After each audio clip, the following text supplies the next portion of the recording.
Une frontière sous très haute surveillance. Difficile aujourd'hui de rentrer en Belgique en provenance des Pays-Bas. Plusieurs milliers d'automobilistes néerlandais ont été refoulés.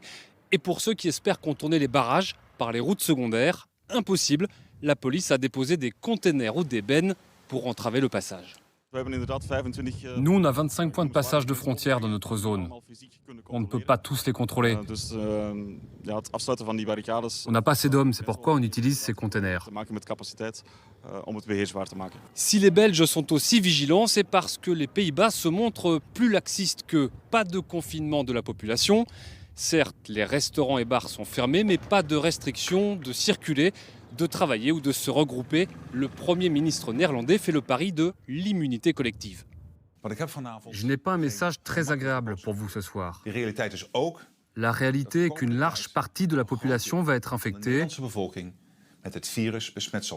On peut seulement ralentir la propagation du virus et dans le même temps construire notre immunité de groupe de façon contrôlée. La communauté scientifique néerlandaise, dans sa large majorité, suit le gouvernement. Nous pensons qu'une deuxième vague d'épidémie arrivera.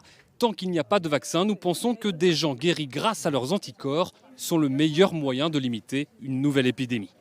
Mais le nombre de morts augmente rapidement, 34 de plus en 24 heures, soit 213 au total.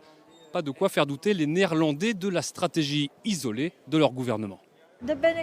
Moi, je ne suis pas d'accord pour le confinement total. Si ça a aidé, ok.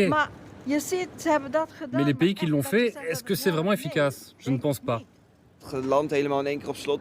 Bloquer tout le pays d'un coup, c'est risqué. Déjà pour les petites entreprises, mais aussi pour notre année d'études. En laissant encore le choix aux gens, le gouvernement a bien fait. Le gouvernement continue jusqu'à maintenant à miser sur la discipline de ses citoyens et multiplie le rappel des gestes barrières par l'envoi de SMS.